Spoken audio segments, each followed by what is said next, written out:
Hello, everybody. Welcome to Roboto Talk. Hello, ladies and gentlemen. My name is Anthony, And I am Eduardo.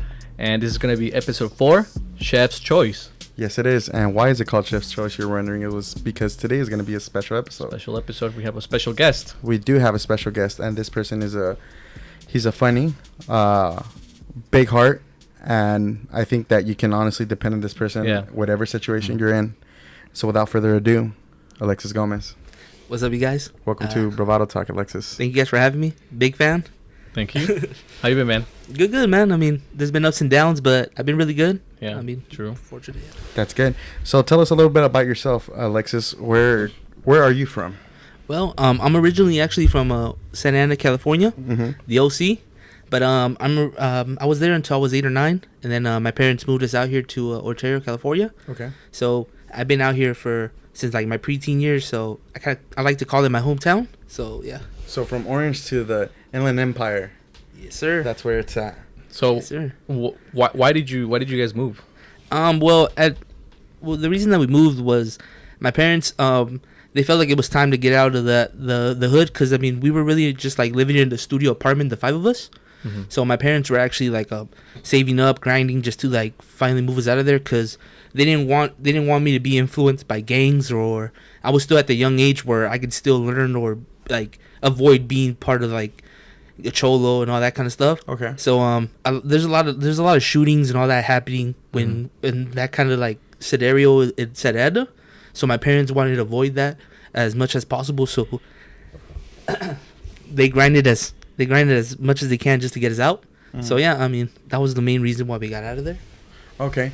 And how many are in your family? How many relatives do you have? So actually it's 5 of us. Okay. I have 2 older sisters and I'm the youngest. And so your mom and dad. Yeah, so I guess you can call me, I'm the baby. There's 2 of us. Yes, sir. We're the youngest, but we are the flyest. I'm only throwing hate because Anthony is the oldest in his family. But so how old were you when that transition happened from OC in Santa Ana to moving to Ontario? I guess if you want to go by school wise, I was actually like in the 3rd grade. Okay. So I was like in the middle of like the first semester, I guess you call it, for 3rd grade. Yeah. And my parents moved me out here.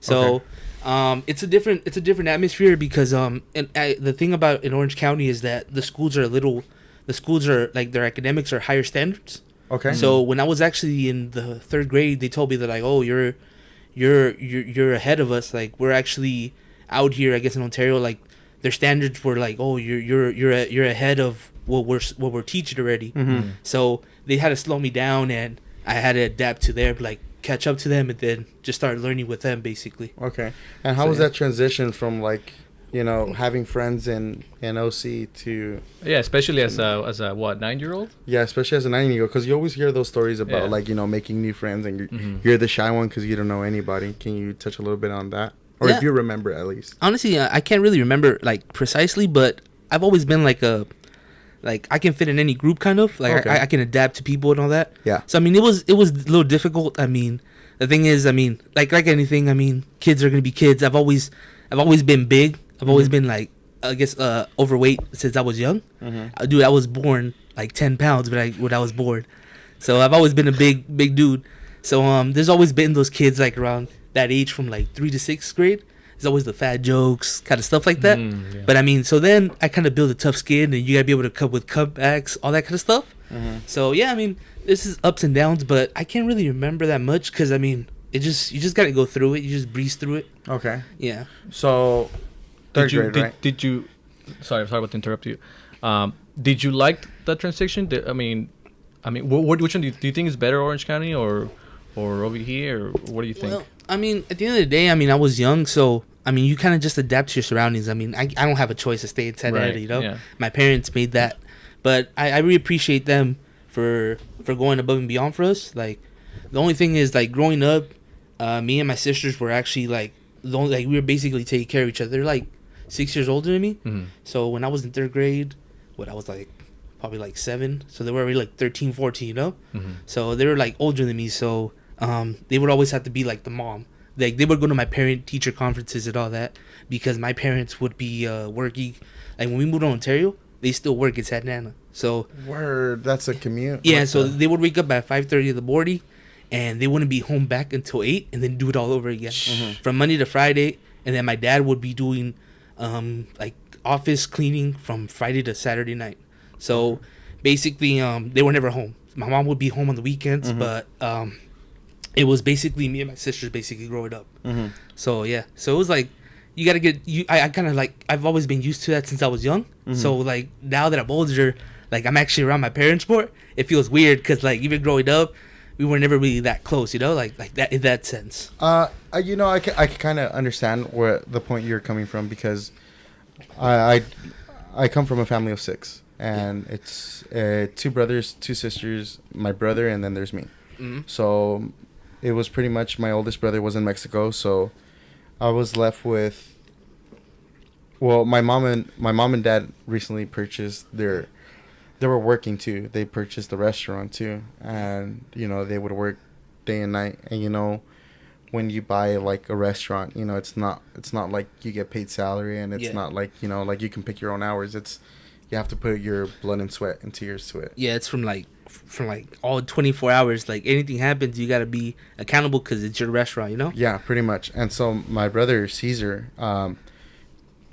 he had a car, because he was in school, and so he'd pick me up from school, from elementary. But it was literally from, you know, like my mom and dad leaving at like 5 in the morning too, to coming back till 10, because their operation hours was from 5:30 a.m. to 10 p.m. At the restaurant. And so, you know, I always saw it, like I always wanted to see my mom. And I kept on. I remember like my early, like maybe I was 6, and like I'd cry because I was like, you know, to my sister, I was like, "Where's mom? Where's mom?" So I was raised with my sister and my brother, and it's not because, you know, it's not like a, you know, like I hate my parents kind of, because I see some people perceive it as that, but no, honestly, you know, as a kid I never saw what they were doing, and it was providing for us. So I totally get that, man. I always see my brother Caesar as like my father figure, and I saw my sister Luisa as my mother figure. Honestly, that's the thing that like I guess the way I worded it would kind of come off like, oh, you don't think like you don't like your parents or whatever. No, like, my thing is like at a young age you don't really understand it because you don't comprehend. And my parents had like the style of like, oh, si no te quisiera no te tenía el techo arriba de tu cabeza, kind of stuff like that, you know. But like they wouldn't really be like, oh, I love you, kind of like, we wouldn't be like that. But I knew it was there because I mean, whatever I needed, they were always there for me, you know. But I'm just saying like I guess what I'm trying to say is like what you said, like you have that appreciation, but the older you get, you understand it more. That's definitely. What I'm trying to say. Yeah. And I think both of our parents are like traditional, where you know we're taught like not to show emotions as much, or not at all even. But I totally get that, man, and that's I just wanted to share that because I know what that feeling is like, honestly, too. But you grow from it, and later on in life you just learn from it. Oh yeah. And same thing too, dude. I thought it was kind of weird, like, you know, seeing my mom and dad like throughout my years, and it was pretty good. One thing that I wanted to say was that for me was like super different, because now that you guys are talking about it, since you guys are the youngest ones, like for me, like that's so different because I'm the older one, and especially when we first got here, it was first me, my brother, and my dad, right? We lived in the little apartment, and for me, like, he would drop us off to school because he worked, I think, if I remember, he worked from 6 p.m. to 6 a.m., right? So he would drop us off to school in elementary school, and then I'm pretty sure he would pick us up, or we walked or something. I can't remember exactly because the school's pretty close to the elementary school. And when we got here, I was in 5th grade, so I was 10.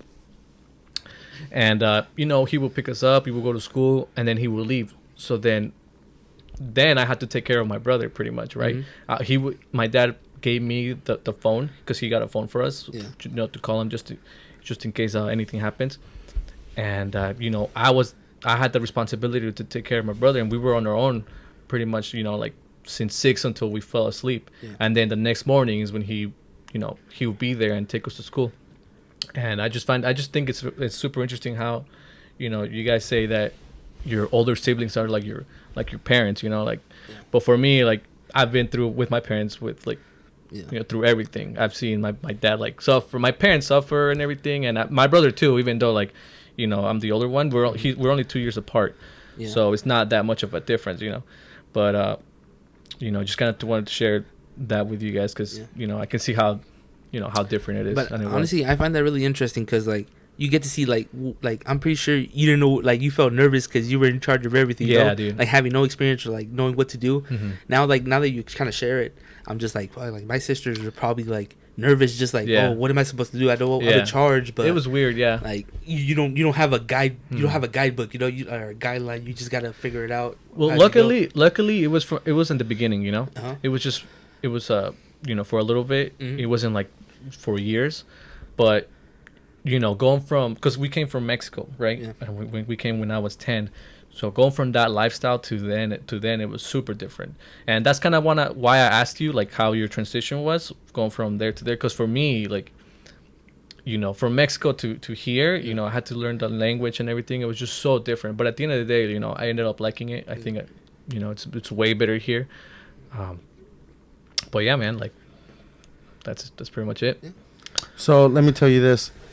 Did you ever have a passion? Not a passion, but did you ever like school, like, you know, learning stuff? Or The thing is, when I mean, like my sisters, like growing up, my parents are always like, oh well, my sisters, I mean, they had a lot of struggles in the sense of, like, I mean, my sister wanted to be a nurse, my oldest sister wanted to be a lawyer, my middle sister wanted to be a nurse, but they were roadblocked because of, oh, you need a social security to be able to get into those kind of things, you know. Yeah. So I mean, this was before DACA. DACA became a thing. So All word. so so they were the ones that were really passionate. Me, I it's hard to say, but me growing up, I was really never really that passionate about anything. I don't know what it was. Like me growing up, I guess like when you grow up and like my parents like shielding me from these kind of things around, like, oh, my sisters, they don't have the opportunities. All they kind of told me was like la única cosa que te va a dejar de niño es la única herencia va a ser tu escuela. So like, it means like either you're gonna go to school or you're gonna start going to work, you know, 24/7. You gotta grind for it. And me, I was a late bloomer in the sense of I wouldn't really like notice things. I wasn't really much of like having initiative when I was young. So I kind of just breezed through school. Like I wouldn't get bad grades, but I was like a BC average student. Like I would just get through it. Same, bro. And growing up, like I guess when I hit my sophomore year, like I started seeing things, you know, like, oh well, my sisters, all these roadblocks, like everything's stopping them. I was like, you know, I might not be passionate, but I know I need something else than just like go work 9 to 5, you know. You knew you at least had the opportunity. Yeah, like I was given the fortunate to have financial aid, like being the government helping me, as well as, you know, the opportunity to go to college. My parents telling me, you know, like all you got to worry about is your insurance, car, blah blah. But if you go to school, we'll have a roof over your head. All you got to do is just commute and like get your education, because that's all we're gonna leave you. And like me not taking advantage of that would be bad, you know. Like I was thinking to myself, like I would be a dick basically if I didn't take advantage of these resources that were given to me. So I wasn't sure what I wanted to do in college. I just kind of like, when I reached my senior year, like I had no guidelines. My sisters, they went to a community college, but they didn't really have to do like financial aid or those kind of resources. So I didn't know about it. It was much more like pay out of pocket. Yeah, so like they had to pay out of pocket. Like my sisters would work part time or like work on the side, so they would have to pay for their classes or whatever they needed out of pocket. So me, I mean, I didn't know about applications, I didn't know about FAFSA and all that. But the school actually, like, there was a couple counselors that would give you the minimum advice. So I just took it, as well as there was Google. So I just Googled a little bit what I needed. But fortunately, I mean, I was able to figure out the application process as well as all that. But my thing was, my senior year is when I actually kicked into drive, which was a little already too late. But sorry, bro. Let me just pause you there, because you were talking about like college apps and everything. Yeah. In high school, in your sophomore year, where you know you were a late bloomer, I was a late bloomer too. I think all of us were. Yeah. Pretty much. So my question with that is were you taught in high school about college, like right off the bat, or like did you have no clue about college or? Honestly, no. I had no clue about college in the sense of like what is really all about. Because I mean, with the people, I mean, you're basically like in high school where I went. I call it like this, the people you hang around with. That's basically who you just kind of like. You're knowledgeable of the people you hang out with, right? So mostly all my friends that like in that time when I was in high school, all they thought about was, oh, when I leave, I'm gonna just work construction or I'm gonna do 2 jobs, 9 to 5, like basically just grind, you know. So I had the mentality in the back of my head, like, you know what, I'm just gonna just graduate, maybe go to community college, then move up, you know. But my sisters, like, I was stubborn. Like, I honestly didn't see in the beginning. They'd always be like, dude, you have everything, take advantage of it, don't waste it, blah blah. And you know, I had decent grades, and there was this program on campus where I had a couple Fs. So it's called credit recovery, meaning you can fix those Fs to like, you have to do the class in like 3 weeks. So if you do them, you can fix that F into an A or B or C. In high school. Yeah, in high school. So it's called credit recovery. I was able to fix a couple of courses that I had Fs. So all my classes were above Cs. So I had A's, B's, C's, and I had over like, and I started off with like, my junior year I was like at a 2.4 and I ended up with a 3.1. So I was able to jump up those 2 years. So basically, I was able to jump that. I took advantage of those things, and as well as Cal Poly had a thing with my school personally that like they wanted to get local students into Cal Poly. So I was automatically accepted. If I graduated, I just had to pass the SAT, and I would automatically be accepted to Cal Poly. And where did you go to high school? Ontario High School. Yeah, okay. So they had like a little agreement. I can go to San Bernardino or Cal Poly, and they would mostly accept us. I'm not saying it's 100% guaranteed, but if you have good grades or you do good enough, you should be in. So I took advantage of it, and I got into Cal Poly. So you say you kicked it into drive your senior year. So senior year, as soon as you heard that, you knew that you were gonna go to Cal Poly. Yeah, I just didn't know what I was gonna do, but I just I honestly, when I was applying my senior year, I was taking an econ class, and in that econ class, I liked it so much, I was like, you know what, I'm just gonna put econ as my major that I would go into. Bro, did you take econ? I took econ. Did you like econ in high school? I did. Okay, when I took it in high school, I didn't know anything, but once I started taking it in college, like it kind of made sense. But I mean, it's not that bad. Why you didn't? You were lost? I mean, the teacher was good, but man, I was lost. I don't know, dude. That teacher, he was really good. Like the way he would explain it, I would understand everything. So I had an A in that class. So I was like, you know what, econ is not impacted, so I'm gonna just go in there and get it. You know. So you went to Cal Poly and registered as your major. Yeah, as econ. Yeah. Oh, so you entered as an econ major? Yeah, I went in there as an econ major. I didn't know that. Yeah. My question is, did you didn't want to apply to any other college, or because you saw the opportunity that? Well, I applied to San Diego State University all for the wrong reasons. Why? I mean, I would just like, I mean, it's San Diego State University as well as it is a party school, so I was like, you know what, like hit 2 birds with 1 stone, you know, like just go there. But I kind of had a feeling I wasn't gonna be able to get in because I had decent grades, but not enough to like be approved. So I was like, I mean, I just applied there, Fullerton, as well as Cal Poly and San Bernardino, and I got accepted to both Cal Poly and San Bernardino. So I was like, I'll just go to Cal Poly. It's only 15 minutes away, 15 miles, but probably like 25 minutes. And I'm like, it's close. I can commute. I can do what I need to, etc. So yeah, I just decided to go there. Did you go on a college tour or anything? No, I mean, I honestly didn't do any college tours. So you just did it based off like, you know, like miles and stuff. The funny thing is, after I got in, like. Well, I mean, after I've been in college and all that, now that I look back, there's Avid at my school. They have new programs that take kids all around campus, like different campuses, UCs, and try to figure all that stuff out. But when I was there in high school, I never heard of these resources, or I never looked for them, you know.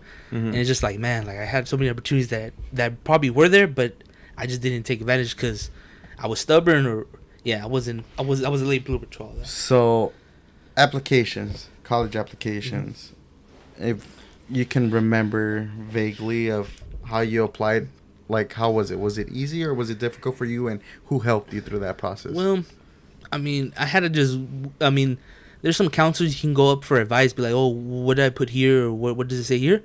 All I got was, oh, just say yes to work study, like just like financial aid, like we'll help you out. Just I had to figure it out by myself. Like my sisters, they kind of didn't go through the financial aid thing, so I'd have nobody to go to. So my guidance counselors were in and out, but there's a lot of students that kind of ask for advice, so they're only limited to like time, you know. So I had to figure it mostly out by myself. So I just winged it. Honestly, I to this day, I'm just like, if I look back at my financial aid, I still wouldn't know. I wouldn't be 100% knowing like what exactly did I actually put on there. But I mean, I got all my financial aid, so I'm good, I guess. I kind of wanted to go back to your high school experience, and you know, I wanted to ask you like, what advice would you give a student right now that's going through high school? What kind of advice would you give them to, you know, seek that information that you wish you had back then? I would say join clubs like ASI, as well as Avid, because I feel like those kind of clubs, they sound kind of corny, and I like, oh well, why do I want to be part of clubs at school? Because sometimes when you're in high school, you think you're too cool, like, oh, I'm not gonna join those things, they're whack. But honestly, if you're really trying to get into college, I feel like they help you because, I mean, you're around teachers. Those teachers are willing to give you advice. You know, you just gotta go for it. But being Hispanic as well as young, like, you're just stubborn, eres terco, lo que sea. You don't like asking for help. Like me personally, when I was in high school, I hate asking for help. Like I wouldn't want to. And like even if it's one thing I need help on something, I'd rather just do it myself. Like I hate it depending on people. But I mean, that's one thing I would say. Like, be willing to let people ask questions as well as ask people for help. Because at the end of the day, you can't do everything by yourself. You know, right. You need help with that. Yeah.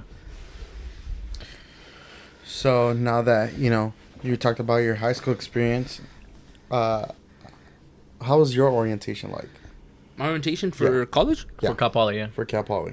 It was pretty cool, man. Honestly, it was different because it was a good experience because I mean I wasn't used to like leaving my house. Like I mean dorming, like even when I was young, my parents, they were really strict on letting us go out and sleep at friends' house because they were like, oh, I don't trust nobody. You gotta stay home. Yeah. So I call it me actually getting out of the house for 3 days and being on campus. It was really cool, man. It was like a good experience. I mean, like that was kind of like what excited me about college. I was like, man, like get to meet new people. Like if I didn't take advantage of high school, then I mean that's what college is for, you know, like new experiences, new stuff you can like venture, all that kind of stuff. But so your parents dropped you off, right? No, I drove. Okay, so you drove, and you're confused of where to go, and they're telling you who your what is it called, the orientation leader is. Were you like social at the moment, like straight out the bat, or how was that? So my thing is, in the beginning, me personally, I'm shy in the beginning. Like I look serious, and like I just kind of like I don't know how to react to stuff because I mean I'm observing first. You know, I like to see first what's going on before I do anything.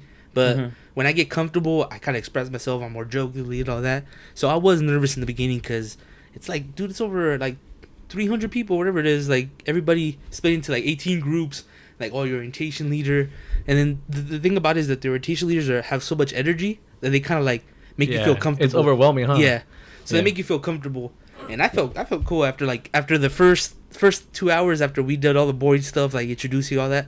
Like I felt comfortable, and like you get to be social with people, and so I thought it was cool. So, sorry, before you ask your question, Anthony, I just have to ask this. I know that you said that Ontario High School had a pact with Cal Poly, right? So, did you know people already, like, in your orientation session, or no? No. Honestly, like, I ran into people that I went to high school with, but it was, like, a few people that I ran into, like, that on campus randomly. Like, it'll be 1 or 2 times I run into them. But, like, during orientation, I didn't see anybody I went to high school with. It was just people from all different areas. And it's kind of more to be more in depth, and I asked this to Anthony in our previous episode, was... When you went to college, were you wanting to start like a fresh start, or kind of like go back to your old friends? Well, everybody. I mean, me personally, when I wanted to join, I was like, you know what, I was really excited, but I still had bad habits. Like I went in there being confident, I'm gonna change. Like tomorrow, I'm gonna change and all that. But it takes time. Like you actually have to commit to the change. So my sister warned me because she went to community college. She's like, you know what, like you think college is gonna be easy because I see that you're really confident, but like you really got to put in work. Like it's not like I was used to like I was like, nah, I just breezed through high school. It's gonna be easy, and it's just like you're gonna get a reality check your first quarter, and dicho y hecho, like I got a reality check my first semester, my first quarter actually. So before we get into that, you obviously you came in as a econ major, right? So what classes were you taking? I took econ 201. I took a basketball class because I was trying to ball. So that was Kobe back in the day. So R.I.P. man. R.I.P. to my man. But yeah, I was trying to be Kobe, so I took I was like, it's only basketball, so I took it. I think I took econ 201 stats. What was it? Stats 180, I think.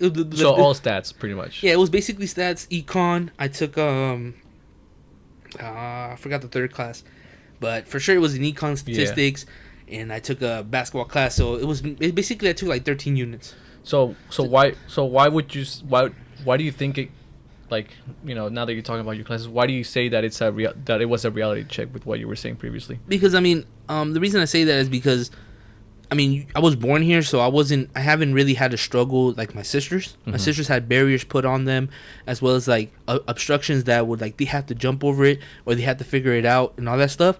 So me being born here, I was fortunate enough not to go through that. They paved the way. Yeah, they paved the way, and as well as my sisters and my parents, they're not really about like expressing themselves and tell me, oh, you should be appreciative, like, or like they'll give me experiences of what they've been like, give me examples of what they've been through, you know, like they like to keep them to themselves. So I honestly, I kind of just breezed through high school, and I was like, you know what, I'm gonna breeze through this too, until like my sister told me all that. So when I went my first semester, I mean, I thought 8 a.m. class was gonna be easy. I mean, I'd be in school at 7:20 on regular high school, and I would drive to school. Right. So I was like, man, it's gonna be easy. But dude, I would show up to class. I kid you not, class at 8. I would show up at 8:30, 8:45. This is your first quarter. Yeah, my first quarter. Right. So I would wake up late. Like I don't know why it was so much difficult. Like waking up. I guess because you're only responsible for yourself. You know, like there's not like either you show up or you don't. You get me? And I think that's there's like this, how do you call it? Like this what are you trying to say? Perspective or this kind of behavior that because like now you're going to college, you're like an adult, and you know you hear people, because that happened to me too, right? I would show up to classes late and everything, and it's because like I saw other people coming into class late, you know, and I think that there's like that feeling that, oh, if I come in late, like it's not gonna be a big deal. Like class is still gonna keep going, you know. Like the professors are not gonna stop the course and go like, oh, why are you late? You know. Like I feel like for me at least that was the reason why I would show up late and everything. And the thing is like that statistics class. Like I would show up like half an hour late and I would miss all the quizzes. Right. Oh. So I was trying like hard to wake up earlier, but I don't know what it was, man. Like I would be late, or like I don't know. It was just a bad habit I had.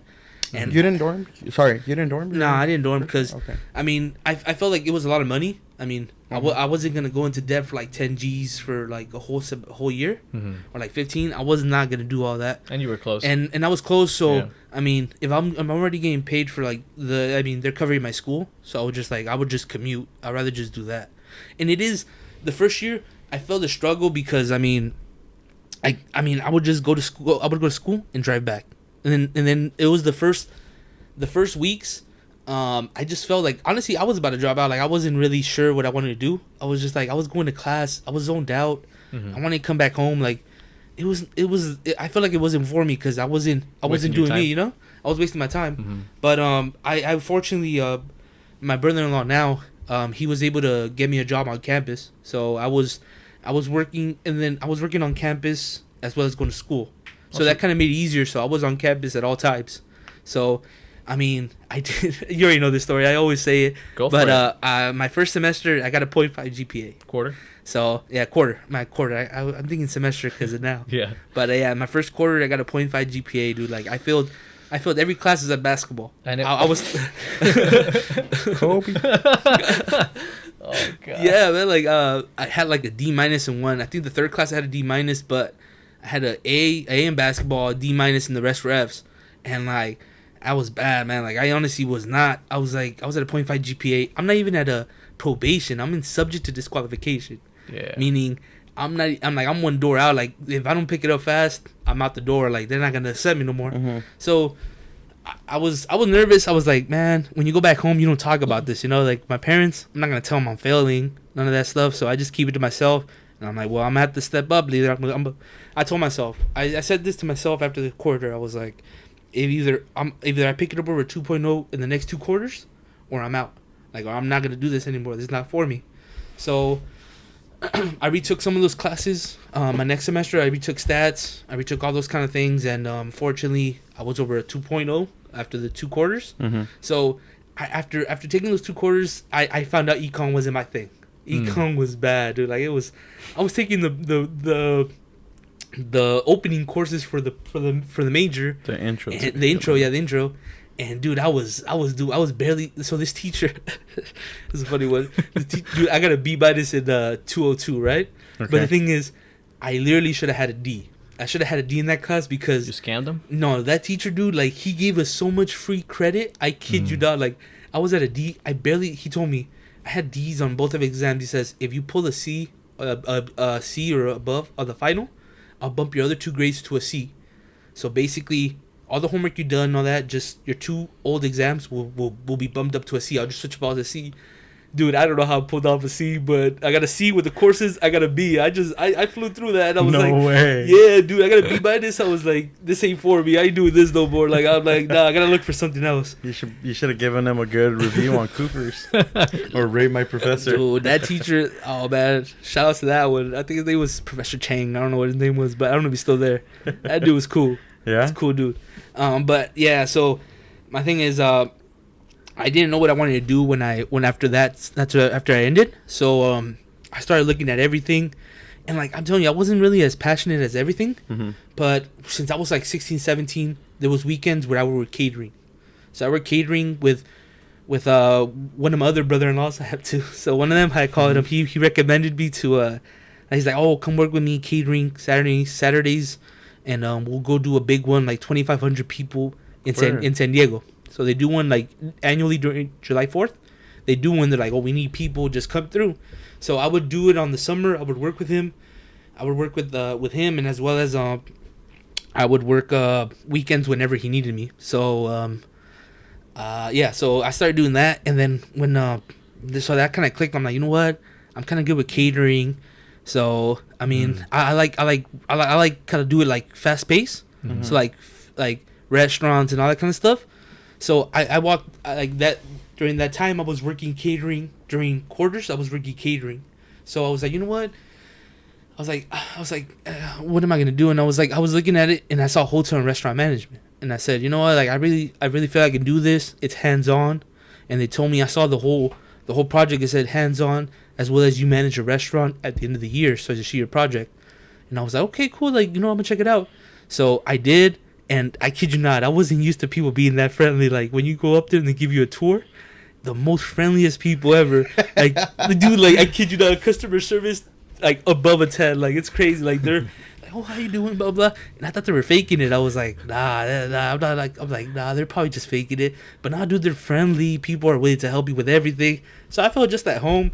So I stuck with hotel and restaurant management, and that's when I found my major, you could say. Okay. So, Yeah, that's cool. Yeah. Well, I didn't know that, honestly. I didn't know that. I didn't know that you were you went in as econ. Econ major. Yeah. I didn't know either.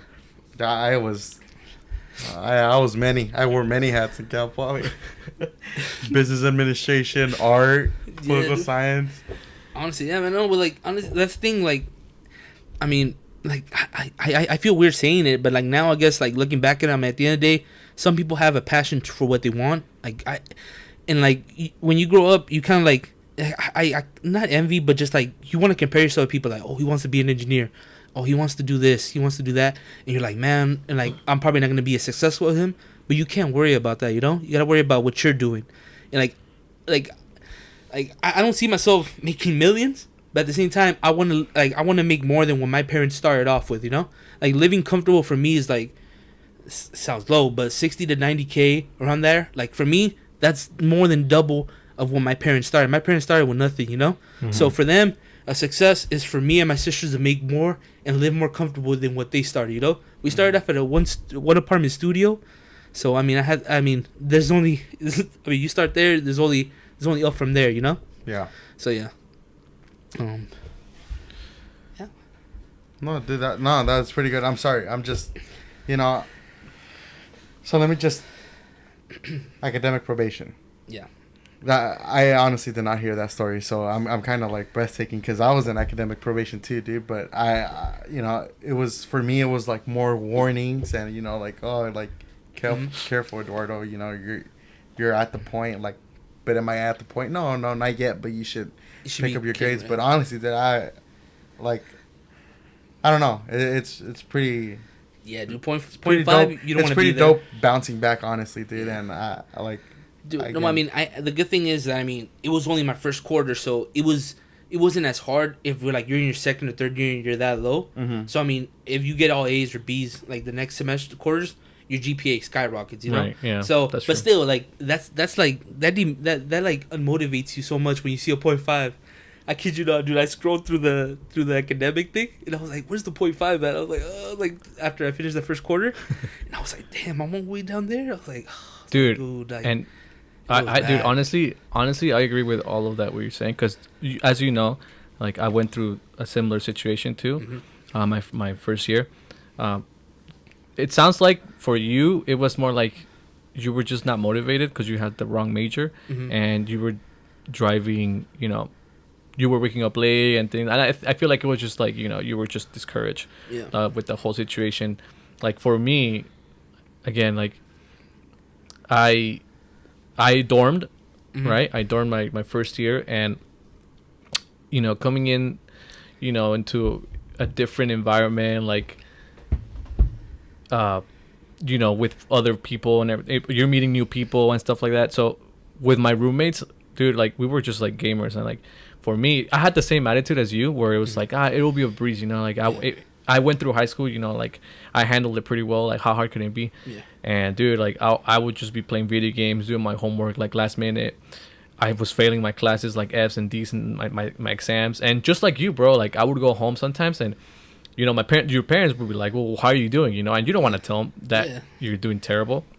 You know, like you pointed out earlier, you know, your parents are working for you to go to college and all these things, and you're over here, you know, messing up and doing other things. So, like you said, like seeing that GPA, that 0.5 GPA, like how encouraging. Like I wasn't that low, but it was the same experience too, where I was like, damn, like I need to pick it up. I need to like really, really do this, and you know, I can share that, you know, that similar feeling of like encouragement and worriness too. Like, you know, you're scared. You're scared that you're gonna get kicked out. What are you gonna tell to everybody? Yeah, and then it's like the thing is, like in a Hispanic family, la familia habla. Yep. Oh man, the thing is like they always ask. Oh, your son didn't graduate from college? Like, so he didn't go to so he didn't go to this school. Like, is he still in school or not? Like, you're just like, and then I mean you already know like y la novia, mijo, stuff like that. So like the family always talks and they always want to know what's up with you, and it's embarrassing if you just like, oh, I dropped that after one quarter. They're like, oh well. You were born here, and I have a lot of uncles that are like, I mean, that are not fortunate to be born here, so they just look at me like, oh, you have all the advantages, but at the same time, like you still gotta grind for it. Just because you have the advantages doesn't mean you just gotta like you just cruise through it. It's easier, but you still have to put in the work. Right? But I can see from their point of view like, oh, I grind 24/7, like you should be able to do it too, you know? Yeah. So I see that side as well. So you were preaching earlier when you were giving a piece of advice of, you know, being active on campus. My first question would be, did you use any resources on campus to bounce back from that 0.5 GPA? Yeah, I use the English Writing Resource Center. I think it's called English. It's the EWRC, I think. EWRC, yeah. It's like it helps you with like writing essays. So me personally, I hate writing. I cannot do writing, and like I struggled with that like my first year. So the first English class I took like it wasn't even freshman English. It was it was critical thinking. Like it was like already advanced kind of like writing. So my teacher was like strict, dude. Like I thought I wrote good essays, and he would just mark me down to like a D. Asking you why the curtain's blue or what? Something like that. But he was really like he wanted me to like he was criticizing me enough to be like, you have potential, but you gotta grow, you know. So me personally, I mean, I went there because he's like, if you need help, go to those resources. And my freshman year, I took advantage of those. So I didn't really, I really didn't know much about them, but I went to those resources, and they're actually really helpful. Like, there's people there that like they're really like proficient in those kind of areas. So I mean, I took my essay, and she's like, oh, you can improve this and that, and it just helps you become better. And like that helped in the long run, because later on I wasn't used to writing 10-page essays. So when I got used to like writing 2 like proficient and all that, I was able to advance to 5, 10, etc. So I feel like it was really helpful, as well as that and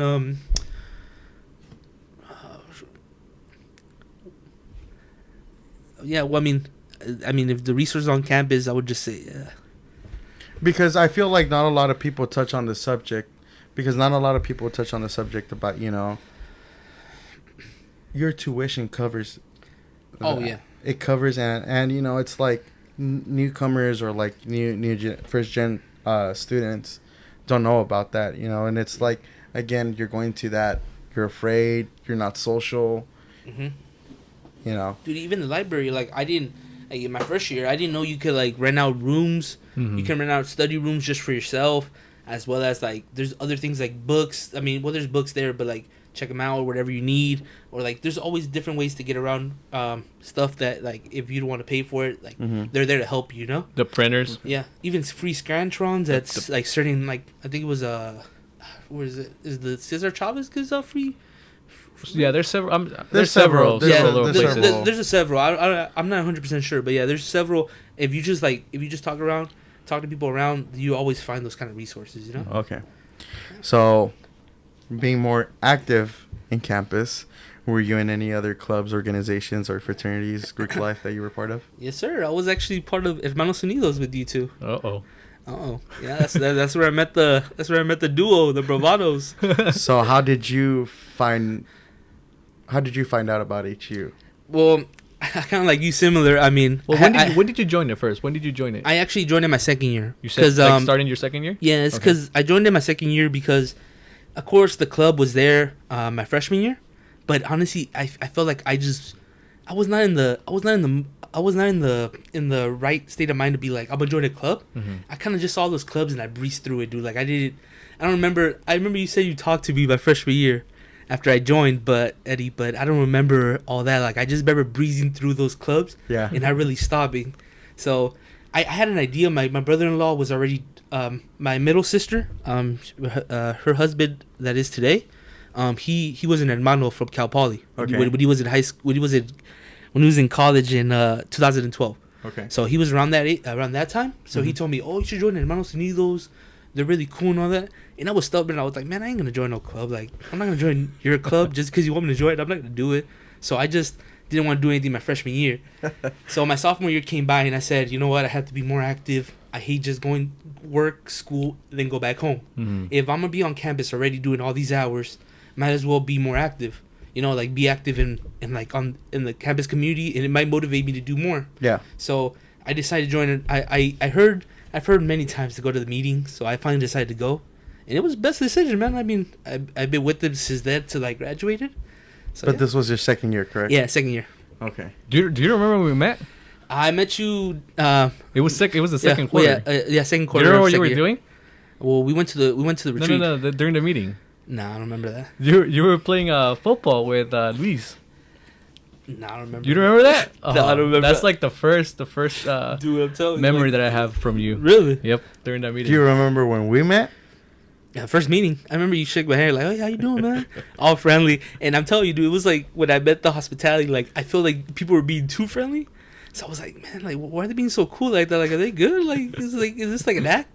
But when you get to know them, like everybody's like they make you feel at home, man. Like everybody just like chops it up, they're joking together, and like even if you're new, they try to bring you in, like, and like I felt like it wasn't forced, like bring you in forcefully. They just let you come in at the time you want. Like there's no pressure to join. It's just if you want to come through, man, we're here. And then they just keep chopping it up with you, and it's pretty cool. I like it. Bro, honestly. It was a great experience, and it was dope. Would you say that HU helped you? Yeah. helped you a lot in your success throughout Oh, college? definitely. It motivated me more too because I see people studying, and as well as I see people like my peers ahead of me graduate. Right. So I was like, you know what? I want to do that too. You know, I want to graduate with that sash. Like I see people, it look cool with a sash, and I was like, man, like it's not just like the sash, but in everything. Like I want to be able to graduate and be them. You know, I want to do that too. So that kind of motivated me as well as to push myself and to graduate basically. Yeah. So then, sorry about that. No, go ahead. So, you started with the 0.5 GPA. Yeah. What did you end up with? Shoot, I can't remember. 3 point. No, I was probably like I think I was at 4. No. Oh. No, dude, it sounds all good, but I still had ups and downs. So those No worries. the second to my 5th year, I had a lot of things going on as well. So I mean, I ended up with like a 2.9, probably like a 3 point. I think I remember. I think it was a 2.8, between a 2.8 and a 3.2. I don't remember correctly, but it's around there. Hey man, from 0.5 to 2.8, 2.9. I mean, that's. It could have been better, but I mean, Hey. things happen. Yeah. You gotta it's life, bro. You just gotta keep moving forward. So, this is gonna be my last question. What's one piece of advice you'd give to struggling college students right now? I feel like I already repeated it, but I guess just take advantage of the resources that are in your hand. Mm-hmm. Don't feel like it's uncool to ask for help. Stuff like that. I feel like that's what they're there for, to help you. And if you don't take advantage of them, someone else will, you know. Mm-hmm. So I say take them. And I wanted to mention this earlier. I guess if you have high school listeners, I would say take advantage of honors classes. I feel like that transition, doing honors classes and all that, will make a better transition into college, because you're already in a fast-paced class in high school. So when you go to college, you won't see much of you won't see a leap. You get me? Yeah. Because I felt like I was taking basic and general classes, and I felt like it was a big leap for me from there to a Cal State. You know? Mm-hmm. So honors classes, I feel like it covers the gap better. I'm not saying there might be the same level, but it covers the gap, and it prepares you. It prepares you for college. And then I also got one last question. What would you say to kids, right, that that were born here, and they might be going through the same struggles that you were going through when you were young, and not looking at college like in a serious way, maybe just thinking like you're gonna finish high school and then and just go straight to work, to, like you said, the construction and everything, regardless of like them having papers and all that stuff. Mm-hmm. So like, what would you say to those kids? What I would say is, college is not for everybody at the end of the day. Mm-hmm. But I feel like it's a great experience in general. You get to learn a lot about yourself, and as well as you become more educated. I'm not saying just because you go to college you're more educated than somebody that doesn't. Mm-hmm. There's different resources, articles, if you're willing to read them. But I feel like in college, I gain a lot of knowledge, socially and as well as book wise, because I was put in those situations. You get me? Yeah, you can succeed without a degree, but I feel like it's more hard labor. You get me? Mm-hmm. One reason I went to college was I saw them. I kind of saw my parents, like, they were grinding 24/7, and they don't have a retirement job. You get me? Right. Because at the end of the day, they don't have a retirement. So at the end of the day, they're gonna be working. Yeah, they're gonna be working 24/7 until they can't anymore. Yeah. So I said, at the end of the day, whatever degree I get, it opens doors. So having those doors open for me is an advantage at itself. So I might not be the most motivated person for, like, oh, my dream, this and that, but I know it will open doors in the long run, as well as you get more social connections on campus with people around you. Like, they might open doors for you. They like opportunities, etc., all that kind of stuff. So yeah. So we're going to wrap it up here, guys. Alexis, thank you for being our first guest. Thank you, guys. On behalf of the Bravado podcast, we actually want to thank you for taking time and, coming in, sitting and chatting with us, and, giving possibly anyone who wants to hear your advice. And sharing your stories and everything. I think is very inspirational. And do you have any last words? Not really, man. I just want to say thank y'all for having me. It's a little nerve-wracking being the first guest. I'm not really good at talking that good, but we'll see how this comes out. I would appreciate y'all for having me, at least. Yeah, and thank you to our followers and people who listen to this podcast. We actually want to thank you guys. And if you have any questions or any concerns about the podcast, please let us know. Please follow us on our Instagram page or Twitter page at Rebuttal Talk. Mm-hmm. And yeah. And if you want to listen to this podcast as well, if you can't get access to Spotify or Apple Podcast, we have our YouTube account. Just look up Rebuttal Talk. Please subscribe, give it a like, and see you guys on the next episode. Thank you. Bye.